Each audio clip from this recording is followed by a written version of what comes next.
Hello everyone, welcome to Stories with Liz. Today we will be doing the masterpiece Alice's Adventures in Wonderland, written by Lewis Carroll and released in 1865. Originally as a children's book, but it has over the ages become famous as a book that also adults love and treasure. And I hope that you will enjoy my interpretation of it today. Let's begin. Chapter 1. Down the Rabbit Hole. Alice was beginning to get very tired of sitting by her sister on the bank and of having nothing to do. Once or twice she had peeped into the book her sister was reading, but it had no pictures or conversations in it. And what's the use of a book, thought Alice, without pictures or conversation? She was considering in her own mind, as well as she could, for the hot day made her feel very sleepy and stupid, whether the pleasure of making a daisy chain would be worth the trouble of getting up and picking the daisies, when suddenly a white rabbit with pink eyes ran close by her.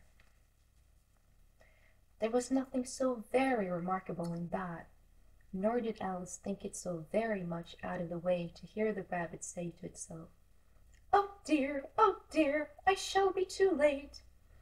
When she thought it over afterwards, it occurred to her that she ought to have wondered at this, but at the time it all seemed quite natural. But when the rabbit actually took a watch out of its waistcoat pocket and looked at it and then hurried on, Alice started to her feet, for it flashed across her mind that she had never before seen a rabbit with either a waistcoat pocket or a watch to take out of it, and burning with curiosity, she ran across the field after it, and fortunately was just in time to see it pop down a large rabbit hole under the hedge. In another moment down went Alice after it, never once considering how in the world she was going to get out again.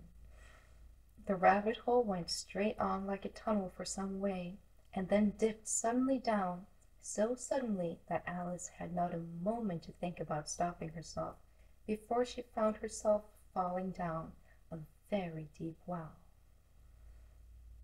Either the well was very deep, or she fell very slowly, for she had plenty of time as she went on to look about her, and to wonder what was going to happen next. First, she tried to look down and make out what she was coming to, but it was too dark to see anything.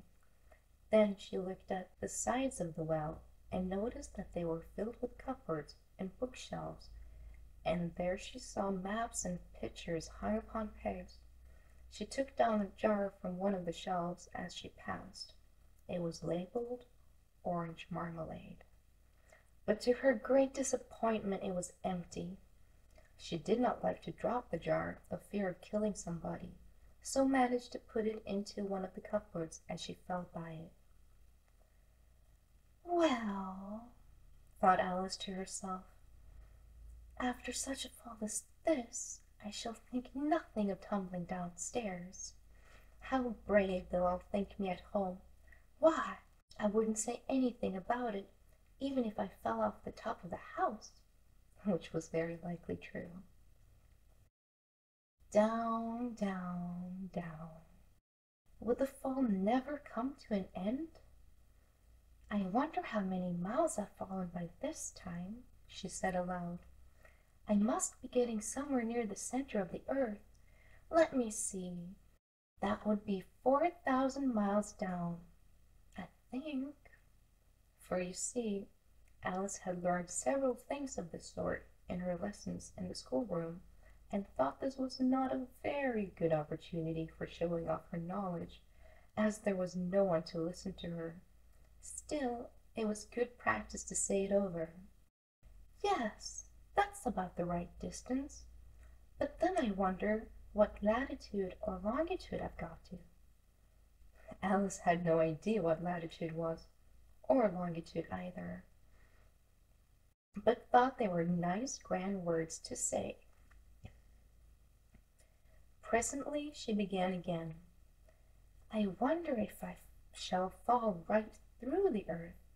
How funny it'll seem to come out amongst the people that walk with their heads downwards. The antipathies, I think. She was rather glad there was no one to listen this time, as it did not sound at all the right word. But I shall have to ask them what the name of the country is, you know. Please, ma'am, is this New Zealand? Or Australia? And she tried to curtsy as she spoke. Fancy curtsying as you're falling through the air. Do you think you could manage it? And what an ignorant little girl she'll think me. No, it will never do to ask. Perhaps I shall see it written up somewhere. Down, down, down. There was nothing else to do, so Alice soon began talking again. Dinah will miss me very much tonight, I should think. Dinah was the cat. I hope they'll remember her saucer of milk at tea time. Dinah, my dear, I wish you were down here with me. There are no mice in the air, I'm afraid, but you might catch a bat, and that's very like a mouse, you know. But do cats eat bats? I wonder. And here Alice began to get rather sleepy, and went on saying to herself in a dreamy sort of way, Do cats eat bats? Do cats eat bats? And sometimes, do bats eat cats? For you see, as she couldn't answer either question, it didn't much matter which way she put it. She felt that she was dozing off, and had just begun to dream that she was walking hand in hand with Dinah, and saying to her very earnestly, Now, Dinah, tell me the truth. Did you ever eat a bat? When suddenly, thump, thump, thump, down she came upon a heap of dry leaves, and the fall was over. Alice was not a bit hurt, and she jumped up to her feet in a moment. She looked up, but it was all dark overhead. Before her was another long passage, and the White Rabbit was still in sight, hurrying down it. There was not a moment to be lost. Away went Alice like the wind, and was just in time to hear it say as it turned a corner, Oh, my ears and whiskers, how late it's getting! She was close behind it when she turned the corner, but the rabbit was no longer to be seen. She found herself in a long, low hall, which was lit up by a row of lamps hanging from the roof. There were doors all round the hall, but they were all locked, and when Alice had been all the way down one side and up the other, trying every door, she walked sadly down the middle, wondering how she was ever to get out again. Suddenly she came upon a little three-legged table, all made out of solid glass. There was nothing on it except a tiny golden key, and Alice's first thought was that it might belong to one of the doors of the hall.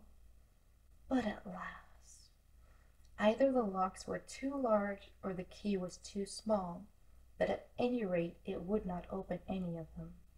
However, the second time around, she came upon a low curtain she had not noticed before, and behind it was a little door about 15 inches high. She tried the little golden key in the lock, and to her great delight, it fit. Alice opened the door and found that it led into a small passage, not much larger than a rat hole. She knelt down and looked along the passage into the loveliest garden you ever saw. How she longed to get out of that dark hall and wander about among those beds of bright flowers and those cool fountains, but she could not even get her head through the doorway. And even if my head would go through, thought poor Alice, it would be of very little use without my shoulders. Oh, how I wish I could shut up like a telescope I think I could, if I only knew how to begin. For you see, so many out-of-the-way things had happened lately that Alice had begun to think that very few things indeed were really impossible. There seemed to be no use in waiting by the little door, so she went back to the table, half hoping she might find another key on it, or at any rate a book of rules for shutting people up like telescopes. This time she found a little bottle on it, which certainly wasn't there before, said Alice, and round its neck a paper label with the words "Drink me" beautifully printed on it in large letters. It was all very well to say "Drink me," but the wise little Alice was not going to do that in a hurry. "No, I'll look first," she said, "and see whether it is marked poison or not." For she had read several nice little histories about children who had gotten burnt and eaten by wild beasts, and many other unpleasant things, all because they would not remember the simple rules their friends had taught them, such as that a red-hot poker will burn you if you hold it too long, and that if you cut your finger very deeply with a knife, it usually bleeds. And she had never forgotten that if you drink much from a bottle marked poison, it is almost certain to disagree with you, sooner or later. However, this bottle was not marked poison, so Alice ventured to taste it, and finding it very nice, it had in fact a sort of mixed flavor of cherry tart, custard, pineapple, roast turkey, toffee, and hot buttered toast. She very soon finished it off. "What a curious feeling," said Alice. "I must be shutting up like a telescope." And so it was indeed. She was now only 10 inches high, and her face brightened up at the thought that she was now the right size for going through the little door into that lovely garden.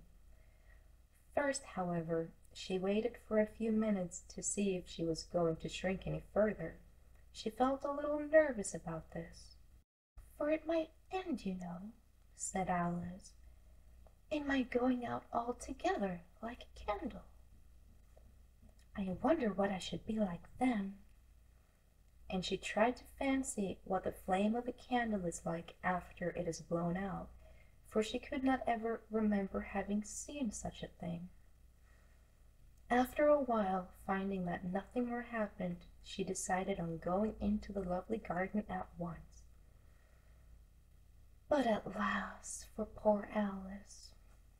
When she got to the door, she found she had forgotten the little golden key, and when she went back to the table for it, she found she couldn't possibly reach it.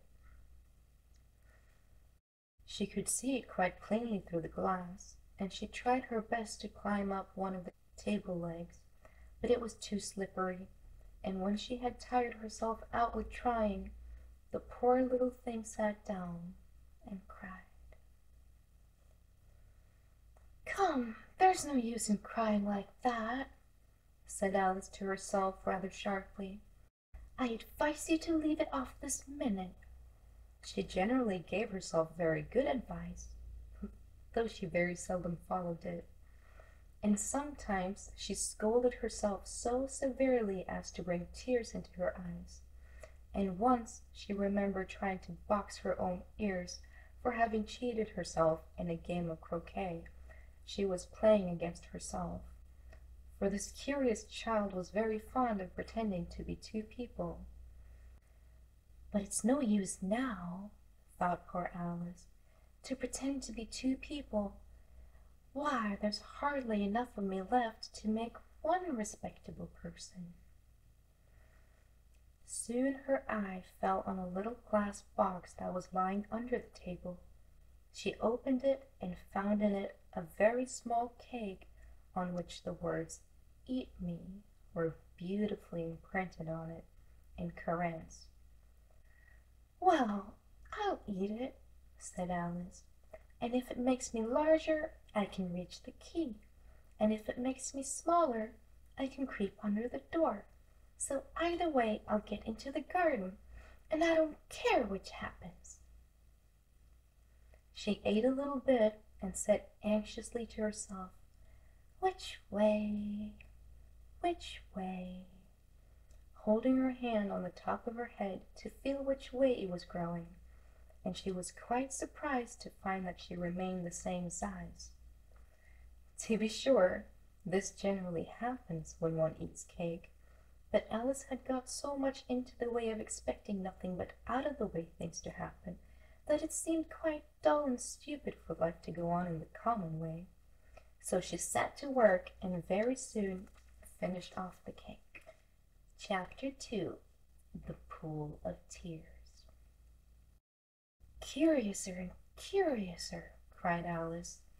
She was so much surprised that for the moment she quite forgot how to speak good English. "Now I'm opening up like the largest telescope that ever was. Goodbye, feet!"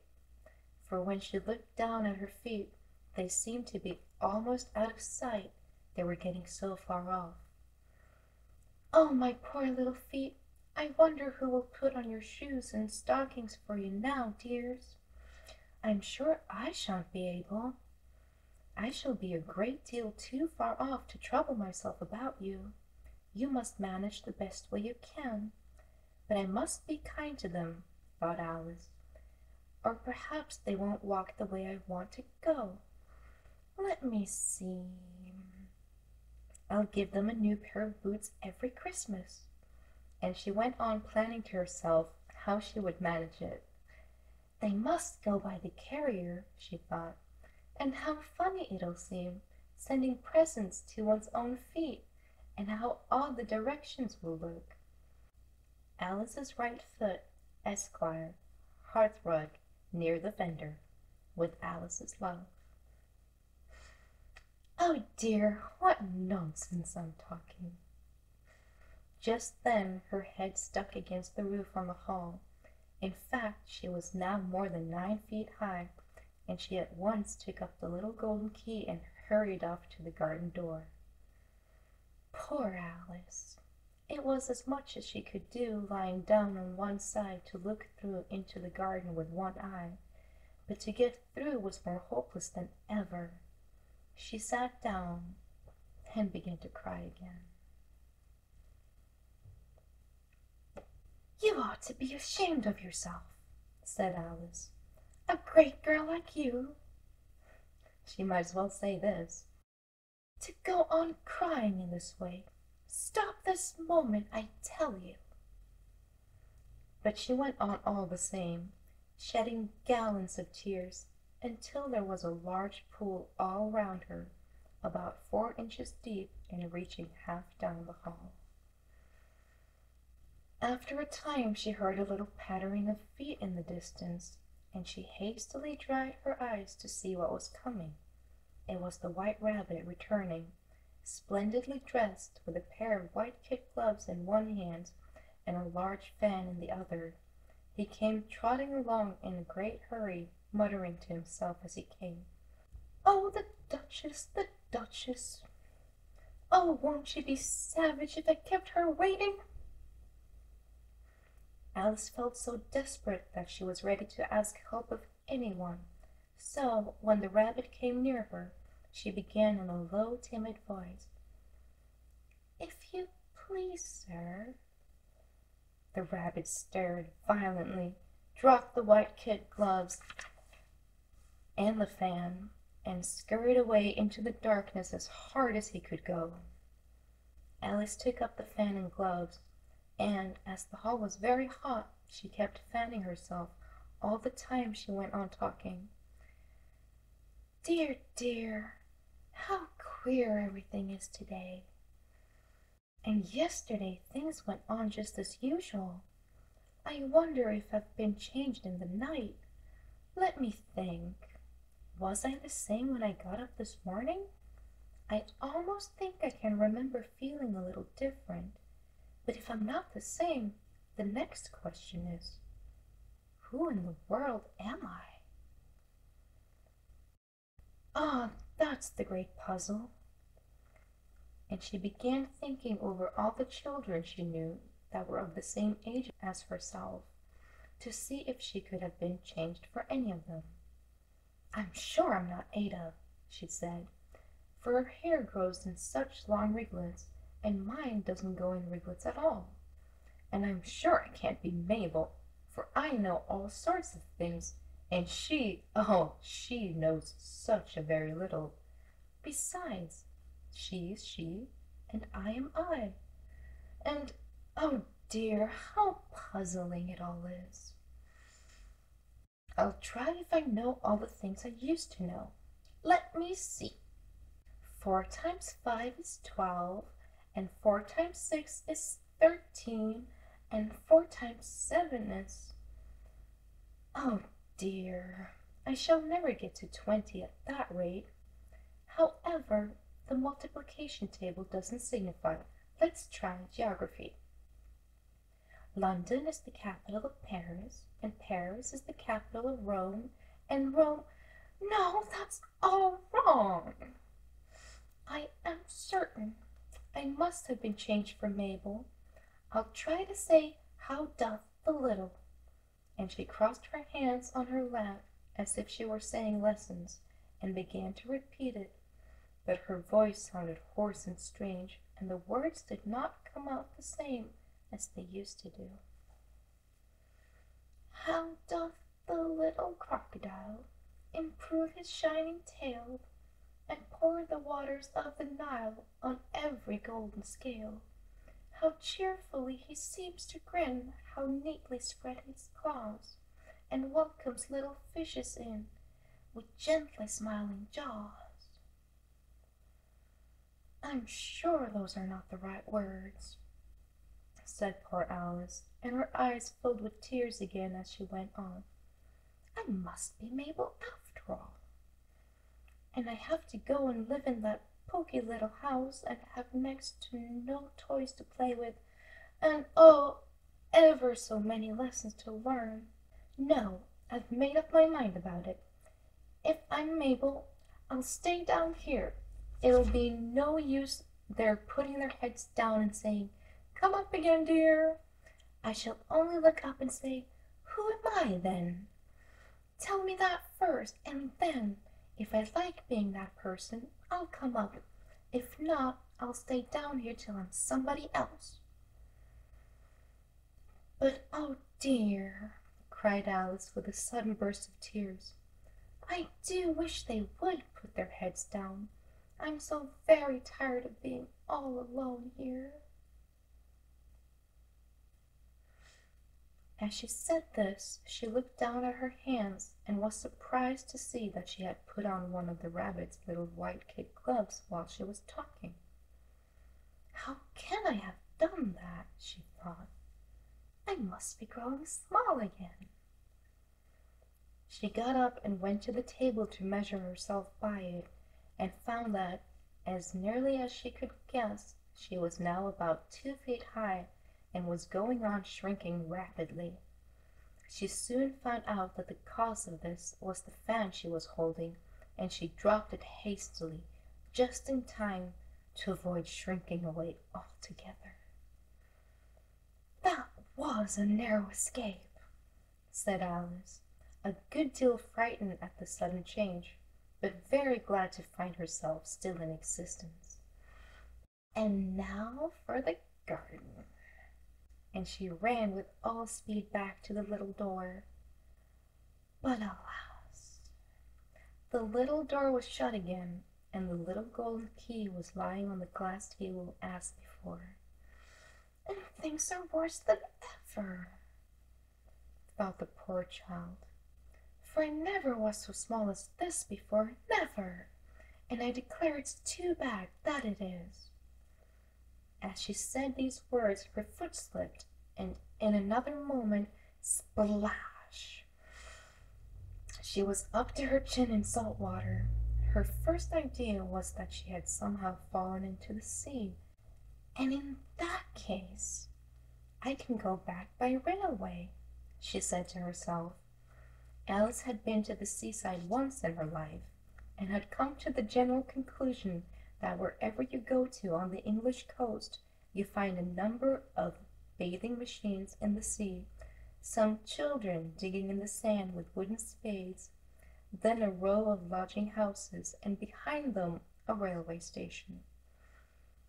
However, she soon made out that she was in the pool of tears which she had wept when she was 9 feet high. "I wish I hadn't cried so much," said Alice, as she swam about, trying to find her way out. "I shall be punished for it now, I suppose, by being drowned in my own tears. That will be a queer thing, to be sure. However, everything is queer today." Just then she heard something splashing about in the pool a little way off, and she swam nearer to make out what it was. At first she thought it must be a walrus or hippopotamus, but then she remembered how small she was now, and she soon made out that it was only a mouse that had slipped in like herself. "Would it be of any use now," thought Alice, "to speak to this mouse? Everything is so out of the way down here that I should think very likely it can talk. At any rate, there's no harm in trying." So she began. "Oh, mouse, do you know the way out of this pool? I'm very tired of swimming about here, oh, mouse." Alice thought this must be the right way to speak to a mouse. She had never done such a thing before, but she remembered having seen in her brother's Latin grammar, a mouse, of a mouse, to a mouse, a mouse, oh mouse. The mouse looked at her rather inquisitively, and seemed to her to wink with one of its little eyes, but it said nothing. "Perhaps it doesn't understand English," thought Alice. "I dare say it's a French mouse, came over with William the Conqueror." For with all her knowledge of history, Alice had no very clear notion how long ago anything had happened. "Oui, mes chats," which was the first sentence in her French lesson book. The mouse gave a sudden leap out of the water, and seemed to quiver all over with fright. "Oh, I beg your pardon," cried Alice hastily, afraid that she had hurt the poor animal's feelings. "I quite forgot you didn't like cats." "Not like cats!" cried the mouse in a shrill, passionate voice. "Would you like cats if you were me?" "Well, perhaps not," said Alice in a soothing tone. "Don't be angry about it. And yet I wish I could show you our cat Dinah. I think you'd take a fancy to cats if you only got to see her. She is such a dear, quiet thing," Alice went on, half to herself, as she swam lazily about in the pool.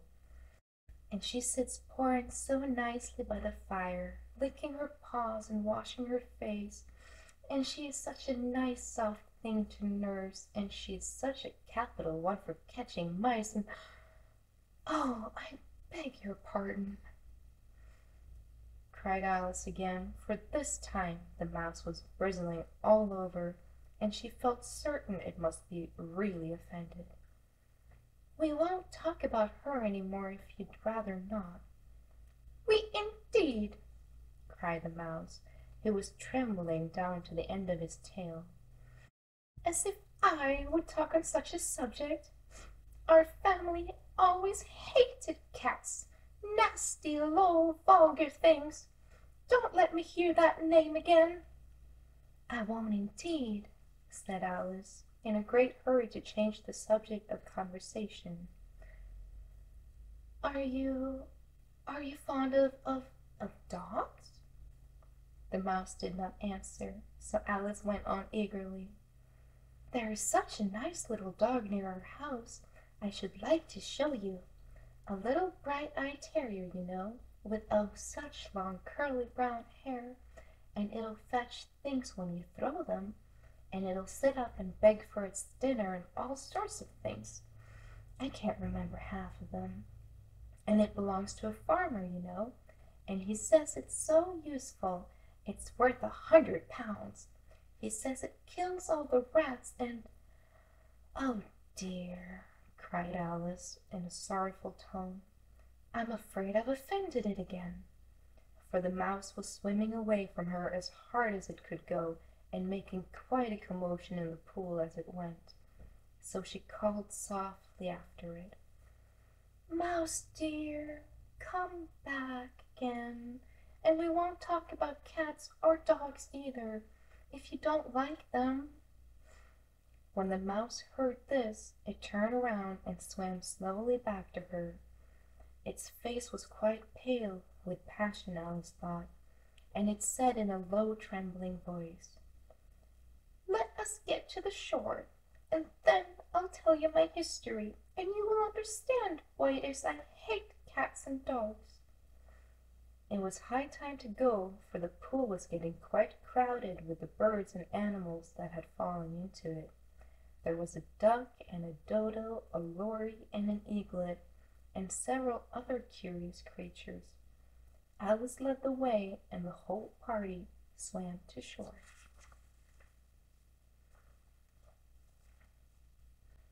Chapter 3.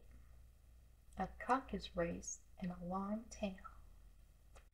They were indeed a queer-looking party that assembled on the bank, the birds with draggled feathers, the animals with their fur clinging close to them, and all dripping wet, cross and uncomfortable. The first question, of course, was how to get dry again.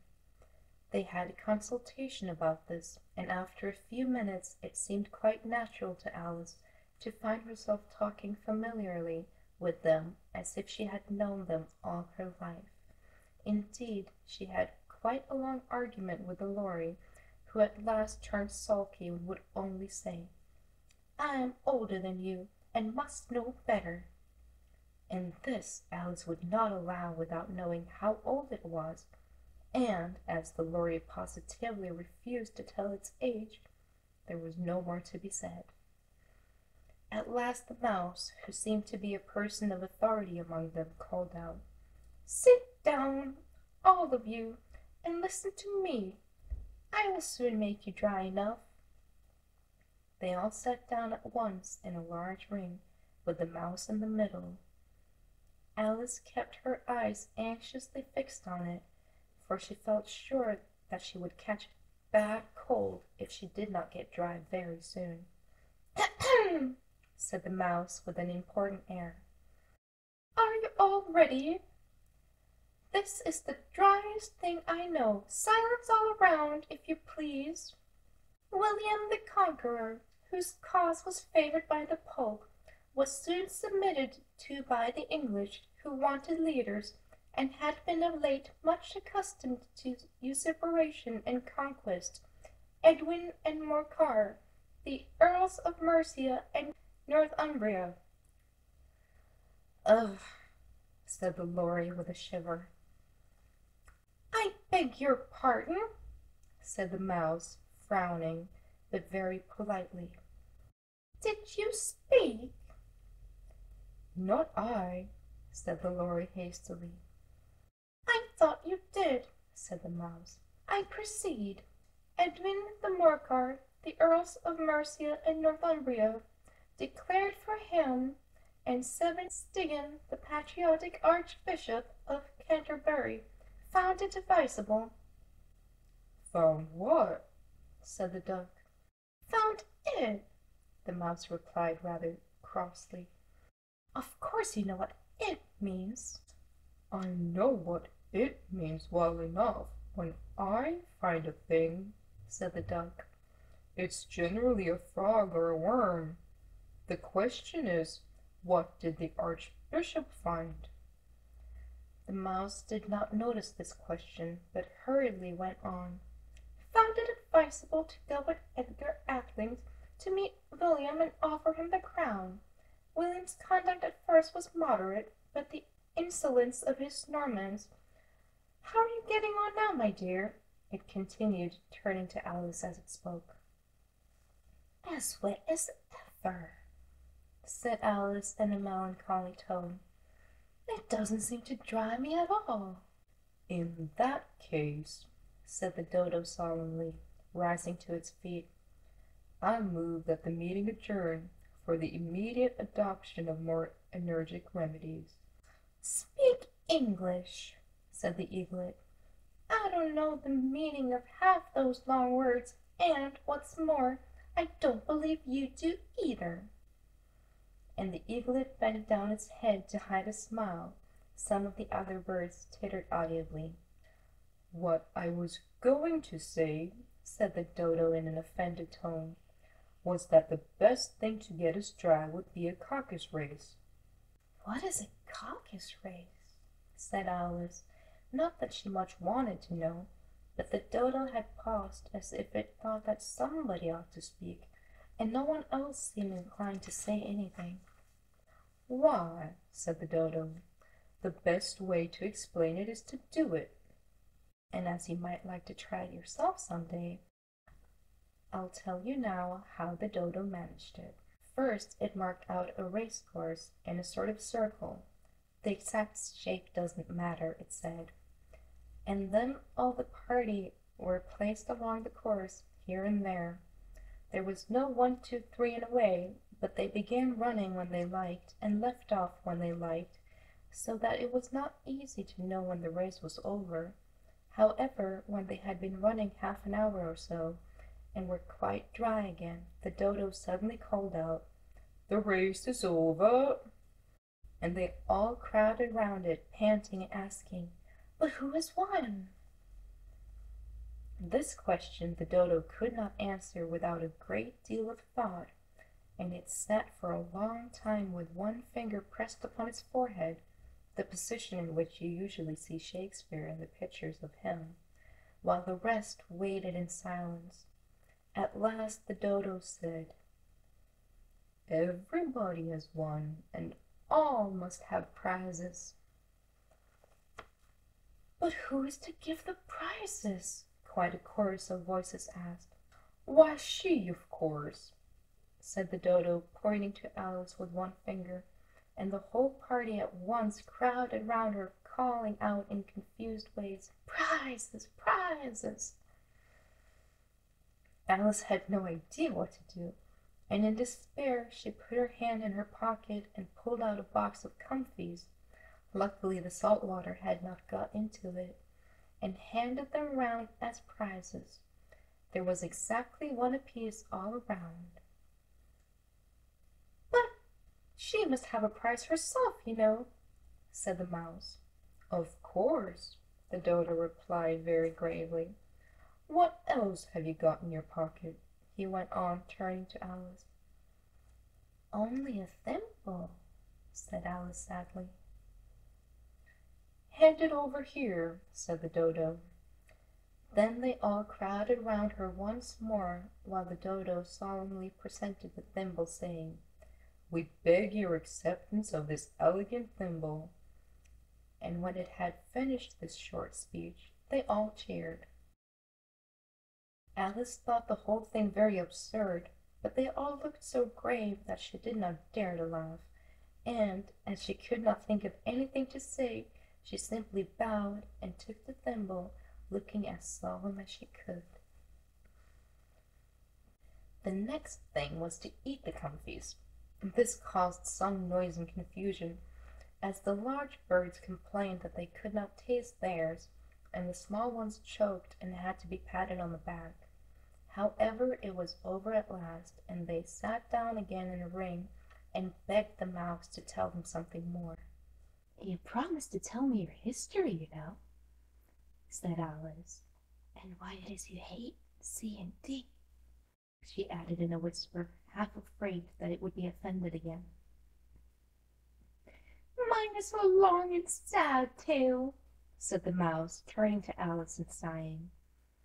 "It is a long tale, certainly," said Alice, looking down with wonder at the mouse's tail. "But why do you call it sad?" And she kept on puzzling about it while the mouse was speaking, so that her idea of the tale was something like this. Fury said to the mouse that he met in the house, "Let us both go to law, I will persecute you. Come, I'll take no denial, we must have a trial, for really this morning I've nothing to do. Said the mouse to the cur, such a trial, dear sir, with no jury or judge, would be wasting our breath. I'll be judge, I'll be jury, said cunning old Fury. I'll try the whole case, and condemn you to death. You are not attending, said the mouse to Alice very severely. What are you thinking of? I beg your pardon, said Alice very humbly. You had got to the fifth end, I think. I had not, cried the mouse angrily. I'm not, said Alice, always ready to make herself useful, and looking anxiously about her. Oh, do let me help to undo it. I shall do nothing of the sort, said the mouse, getting up and walking away. You insult me by talking such nonsense. I didn't mean it, poor Alice pleaded. But you're so easily offended, you know. The mouse only growled in reply. Please come back and finish your story, Alice called after it, and the others all joined in chorus. Yes, please do. But the mouse only shook his head impatiently and walked a little quicker. What a pity it wouldn't stay, sighed the Lory as soon as it was quite out of sight, and an old crab took the opportunity of saying to her daughter, Oh, my dear, let this be a lesson to you never to lose your temper. Hold your tongue, Ma, said the young crab a little snappishly. You're enough to try the patience of an oyster. I wish I had our cat Dinah here. I know I do, said Alice aloud, addressing nobody in particular. She'd soon fetch it back. And who is Dinah, if I might venture to ask the question? said the Lory. Alice replied eagerly, for she was always ready to talk about her pet. Dinah is our cat, and she is such a capital one for catching mice you can't think. And oh, I wish you could see her after the birds. Why, she will eat a little bird as soon as look at it. This speech caused a remarkable sensation among the party. Some of the birds hurried off at once. One old magpie began wrapping itself up very carefully, remarking, I must be getting home. The night air doesn't suit my throat. And a cormorant called out in trembling voice to his children, Come away, my dears. It's high time you were all in bed. On various pretexts, they all moved off, and Alice was soon left alone. I wish I hadn't mentioned Dinah, she said to herself in a melancholy tone. Nobody seems to like her down here, and I'm sure she's the best cat in the world. Oh, my dear Dinah, I wonder if I shall ever see you any more. And here poor Alice began to cry again, for she felt very lonely and low-spirited. In a while, however, she again heard a little pattering of footsteps in the distance, and looked up eagerly, half hoping that the mouse had changed his mind and was coming back to finish his story. And that concludes part 1 of Alice's Adventures in Wonderland. Join me next Sunday for part 2.